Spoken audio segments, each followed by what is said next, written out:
What if I told you that a single treasure map could turn a quiet English into ground zero for pirates, murder, and the most dangerous sea voyage in literature? Picture this. A teenage boy, an old sea chest, and a piece of paper that every cutthroat in the Caribbean would kill for. This is a story that created every pirate cliche you know. The peg leg, the parrot, the X marks the spot. But the original is far darker, far more thrilling than any imitation that followed. I'm talking about Robert Louis Stevenson's Treasure Island, the adventure that's been captivating readers for over 140 years. But here's what most people miss. This isn't just a children's tale about finding gold. It's a psychological thriller about trust and betrayal, a coming-of-age story wrapped in cutlass fights and naval strategy, and meditation on greed that remains eerily relevant today. By the end of this podcast, you'll understand why this book single-handedly created the modern pirate genre, and why Long John Silver might be literature's most complex villain. So grab your sea legs, because we're setting sail into dangerous waters.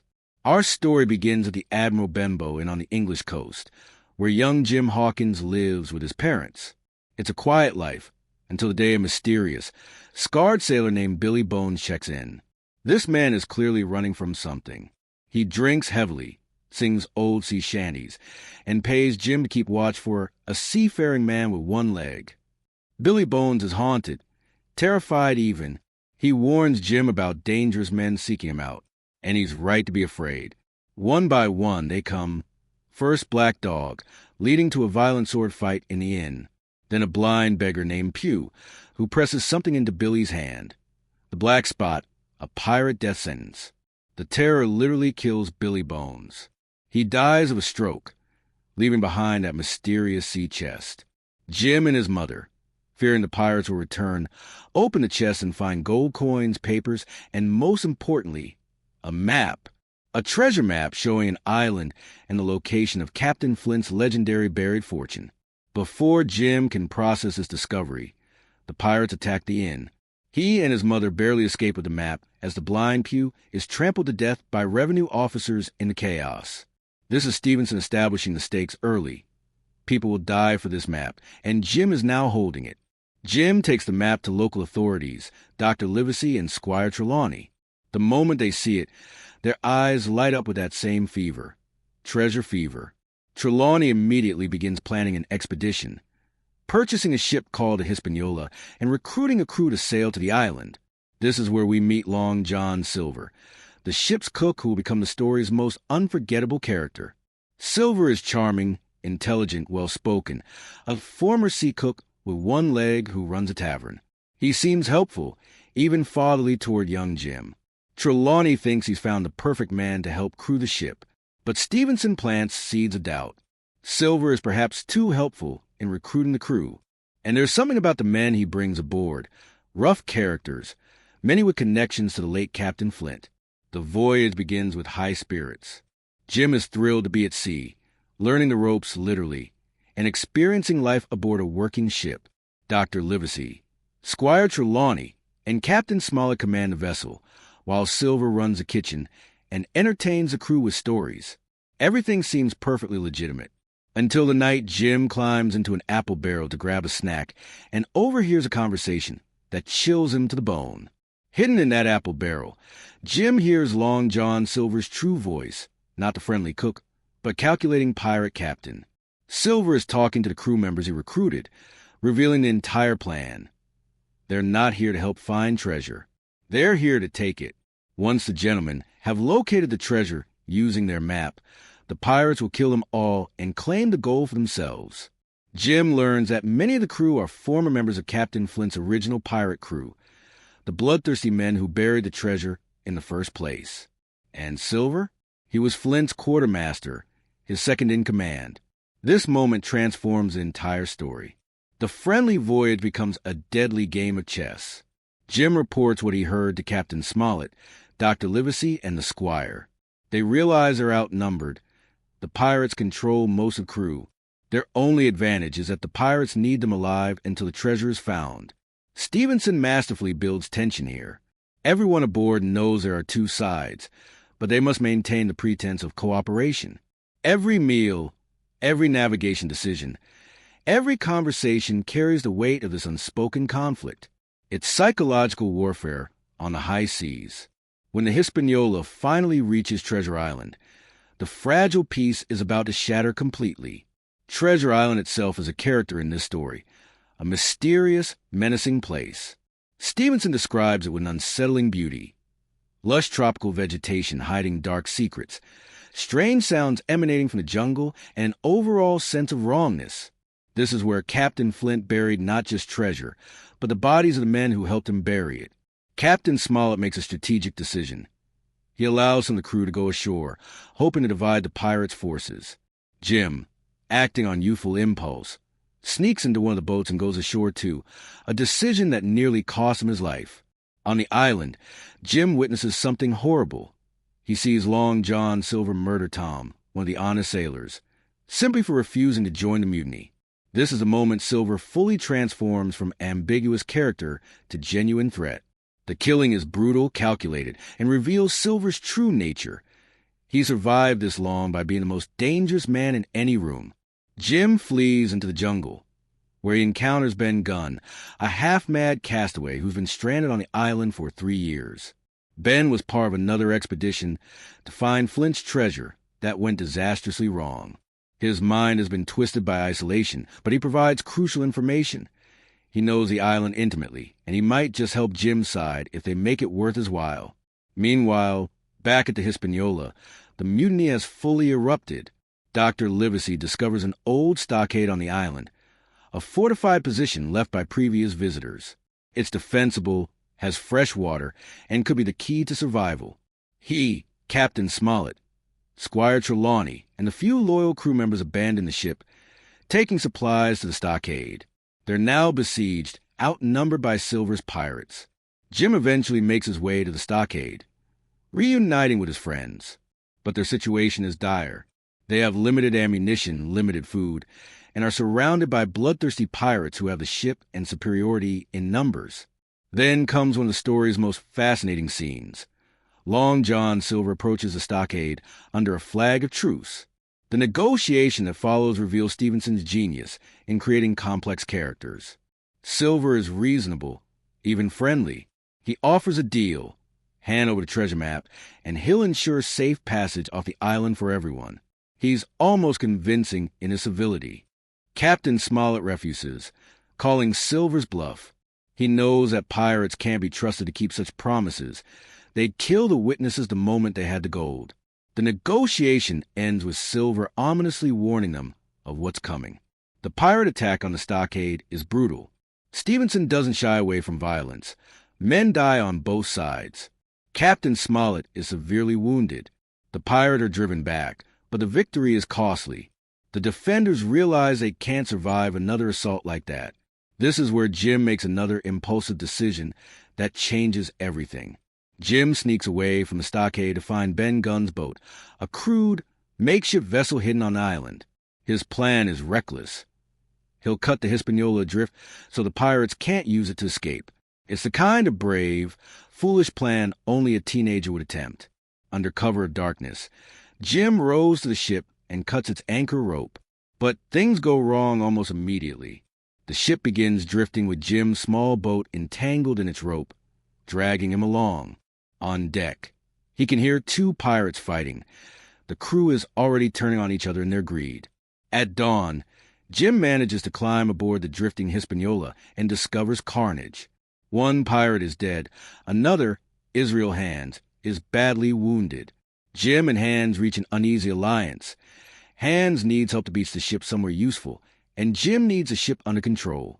But of course, Hands is planning betrayal. In one of the book's most suspenseful sequences, Hands pretends to be weaker than he is, waiting for the perfect moment to attack. Jim catches on just in time, and in the struggle, he shoots Hands, who falls into the ocean and disappears. Jim has captured the ship, but he's wounded, exhausted, and alone. When he finally makes his way back to the stockade, expecting a hero's welcome, he walks into a nightmare. The stockade is now occupied by Silver and the pirates. Jim has been captured, and the situation seems hopeless. But here's where Long John Silver shows his true genius as a character. Instead of killing Jim, Silver protects him. Why? Because Silver has realized that the pirates are starting to turn on him, doubting his leadership. Jim might be a useful bargaining chip, and Silver is always thinking several moves ahead. The other pirates are angry. They want to torture Jim to find out where the treasure is, where his friends have gone. Silver talks him down with a mixture of logic, intimidation, and manipulation. It's a masterclass in understanding group dynamics and maintaining control through force of personality. But the pirates do give Silver the black spot, their vote of no confidence. Silver needs something to win them back. That's when Dr. Livesey arrives to treat the wounded pirates, maintaining his medical oath even with his enemies. In a private moment, Livesey offers to rescue Jim, but Jim refuses to abandon Silver, who had protected him. Livesey also does something shocking. He gives Silver the treasure map. Silver uses this to rally the pirates again. They'll dig up the treasure, then sort out the leadership question. The expedition to find the treasure is tense. Silver keeps Jim close, knowing the boy is his life insurance. They follow the map's directions, finding grim reminders of Flint's brutality along the way. The skeleton of one of Flint's crew, positioned as a compass pointer toward the treasure. When they finally reach the location marked on the map, they find an empty hole. Someone has already dug up Flint's treasure. The pirates turn on Silver in murderous rage. They've been betrayed, led on a fool's errand, and they blame him. Silver and Jim prepare to fight for their lives against overwhelming odds. Then shots ring out from the jungle. Dr. Livesey, Ben Gunn, and the others have been waiting in ambush. The pirates scatter, and the remaining defenders take control. Here's the twist Ben Gunn reveals. He found Flint's treasure years ago during his isolation on the island. He'd already moved it to a cave and has been sitting on it all this time. That's why Livesey gave Silver the map. It was worthless, a strategic play to get the pirates away from the stockade and into an ambush. The treasure is real, it's substantial, and now it belongs to the survivors. They load it onto the Hispaniola, which Jim had secured, along with Silver, who they keep as a semi-prisoner. The plan is to sail to the nearest port to get more crew, then return to England. But Long John Silver has one more trick. At their first port, while Jim and the others are ashore, Silver escapes with one bag of coins, enough to set him up comfortably, but just a fraction of the total treasure. It's a fitting end for his character. He survives through cunning, takes what he can get, and disappears before his luck runs out. Jim returns to England a wealthy young man, forever changed by his adventure. He has a treasure, but also nightmares of the blind beggar pew, of Silver's murders, of the faces of men who died for gold. What makes Treasure Island endure isn't just the adventure. It's the psychological depth Stevenson brings to the tale. Let's examine why this book matters beyond its plot. First, there's Long John Silver, who defies easy categorization. He's a villain who shows Jim genuine affection. He's a murderer who displays loyalty. He's manipulative yet honest about his nature. Silver is cinema's entire pirate archetype compressed into one complex human being. Every pirate you've seen in movies, from Captain Hook to Jack Sparrow, owes something to Silver's characterization. Stevenson was doing something revolutionary, showing that dangerous people aren't always obviously evil. Silver is charming because that's how he survives. He helps Jim because it serves his interests. He's a rational actor in an irrational world, which makes him far more frightening than a simple brute would be. Second, there's the theme of greed and what it does to people. The treasure corrupts everyone it touches. Squire Trelawney's excitement makes him careless in hiring crew. The pirates turn on each other. Even the heroes are fundamentally motivated by wealth. Stevenson asks, what's the difference between treasure hunting and piracy? Both involve men risking lives for gold. Third, this is a coming-of-age story. Jim starts as a boy following orders and ends as a young man who's killed people, commanded ships, and outsmarted professional criminals. But that growth comes with trauma. The treasure Jim gains is both literal and metaphorical, wealth and wisdom bought with innocence lost.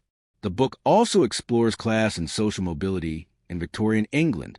Silver is intelligent and capable, arguably more so than Squire Trelawney. Yet society has placed him in the role of servant. Piracy becomes a form of violent social rebellion. These men are taken by force what society would never give them through honest work. Stevenson's writing deserves attention. He originally wrote this as a serial for a children's magazine, creating cliffhangers and action beats perfectly paced for that format. But he elevated the form with literary technique that works on multiple levels.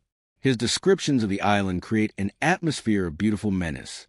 The tropical setting sounds idyllic until you remember it's where men were murdered and left to rot. Stevenson uses sensory details, the smell of the marshes, the strange cries of animals, the oppressive heat, to make readers feel the wrongness of the place. The narrative voice is crucial. Jim is telling this story retrospectively, as an adult looking back on childhood trauma. That distance allows for both youthful excitement and mature reflection. Jim the narrator can tell us things Jim the boy didn't understand at the time, creating dramatic irony that enhances tension. Stevenson's dialogue reveals character brilliantly. Silver speaks differently to different people. Educated and refined to the gentleman, crude and direct with his fellow pirates, almost grandfatherly with Jim. Each voice is a mask, and the reader must guess which, if any, is real. The book's structure is also clever. It's divided into parts with different tones. The mystery of Billy Bones at the inn, the voyage with growing paranoia, the violent chaos of the island, and finally the treasure hunt with its reversals. Each section escalates stakes and reveals new layers. Stevenson published Treasure Island in 1883, during the Victorian era's fascination with adventure and empire. Britain controlled vast territories, and stories of exploration and conquest captured the public imagination. But Stevenson was subtly subversive. Traditional Victorian boys' literature featured clear moral lessons and heroic protagonists. Stevenson gave them moral ambiguity. His most compelling character is a villain. His heroes succeed partly through luck and the help of a half-mad castaway. The treasure they seek was stolen in the first place. They're really just thieves stealing from other thieves. The historical pirates Stevenson drew were far darker than his version. Real piracy in the 1700s involved brutality, disease, and short, miserable lives. Stevenson romanticized them, yes, but he also humanized them. His pirates aren't monsters. They're desperate, greedy men making terrible choices. The book's geography is deliberately vague, but draws from Stevenson's knowledge of Caribbean islands. He actually drew the treasure map before writing the story, letting the map's features inspire plot points. This attention to spatial logic makes the action sequences believable. Interestingly, Stevenson wrote much of this while suffering from tuberculosis, bedridden and fighting for his own life. Perhaps that personal brush with mortality informed the book's themes of death and what men will risk for their desires. Treasure Island didn't just influence literature, it created our modern conception of pirates. Before this book, pirates in fiction were various types. After this book, they all started looking like Long John Silver. The parrot on the shoulder? That's from Silver's parrot, Captain Flint, named after his dead captain. The treasure map with an X? Stevenson popularized it. The idea of pirates bearing treasure at all? Rare in reality, common after this book. Pieces of Eight, sea shanties, the black spot. All these pirate tropes either originated here or were popularized by Stevenson. The book has been adapted countless times. Films, TV shows, radio plays, stage productions, even theme park attractions. Each adaptation emphasizes different aspects. Some play up the adventure, others the psychological thriller elements. Some turn it into comedy. Disney's Treasure Island from 1950 introduced the story to new generations. Muppet Treasure Island made it a musical comedy. The 1990s film Treasure Planet reimagined it as science fiction. Each version proves a story's adaptability, while struggling to capture Stevenson's moral complexity. Long John Silver especially has proven endlessly reinterpretable. He's been played as menacing, comical, tragic, even sympathetic. The character contains multitudes, which is why he works in so many different contexts. Modern pirate stories, from Pirate of the Caribbean to Black Sails, are all in conversation with Treasure Island, either embracing or subverting its tropes. In 2025, why should anyone care about a Victorian adventure novel? Because its themes remain urgent. Treasure Island asks, how much moral compromise is acceptable in pursuit of wealth? What's the difference between legitimate business and piracy? These questions resonate in an era of billionaires and economic inequality. The pirates are criminals, yes, but so was Captain Flint originally. He just got rich enough to become respectable. The story explores trust in untrustworthy systems. Jim must navigate a world where a friendly cook wants to kill him, where gentlemen prove incompetent, where survival requires constant vigilance. That feels relevant in an age of misinformation and institutional distrust. Silver's characterization challenges our desire for simple moral categories. We want villains to be obviously evil, but the most dangerous people are often charismatic and intelligent. Silver would succeed brilliantly in modern corporate America, using the same skills he uses for piracy: reading people, building coalitions, knowing when to betray and when to cooperate. The book also speaks to generational conflict. Jim comes of age by rejecting both the incompetent authority of Squire Trelawney and the dangerous freedom of Long John Silver, finding his own path. Every generation faces similar choices between flawed traditions and attractive but dangerous alternatives. Finally, there's something essential about adventure itself.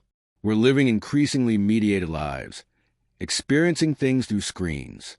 Treasure Island reminds us of direct physical risk, of making irrevocable choices with life or death stakes. It's escapism, but escapism that challenges rather than soothes. Treasure Island remains a masterwork because Stevenson understood something fundamental. The best adventure stories aren't really about treasure at all. They're about who we become in pursuit of it. Jim Hawkins finds gold but loses innocence. Long John Silver survives but lives in exile. The dead stay dead, their treasure buying nothing in the grave. The adventure transforms everyone it touches, usually for the worse. Yet there's undeniable excitement in these pages. The thrill of discovery, the test of courage, the complexity of human nature under pressure. Stevenson gave us a template for adventure that works because it respects both the excitement and the cost. Every time you see a pirate in popular culture, remember, you're seeing Robert Louis Stevenson's shadow. Every treasure hunt, every betrayal, every charming villain with hidden depths, they all trace back to this book. So here's my question for you, and I really want you to think about it. If you found a treasure map tomorrow, knowing what you know about this story, would you follow it? Would the promise of wealth be worth risking everything? And more importantly, do you think you'd be more like Jim Hawkins, trying to do the right thing, or more like Long John Silver, doing whatever it takes to survive? Think about that, and let me know your answer in the comments below. Would you sail to Treasure Island? If you enjoyed this deep dive into one of literature's greatest adventure tales, make sure to subscribe to the channel. We'll be exploring more classic stories that shaped modern culture, from the gothic horror of Dracula to the science fiction of Jules Verne. These books aren't just old stories, they're the foundation of everything you love in modern entertainment. And there's always more to discover beneath the surface. Hit that subscribe button, ring the bell for notifications, and I'll see you in the next episode. Until then, keep reading, keep questioning, and remember, the best treasures are the ones that change how you see the world.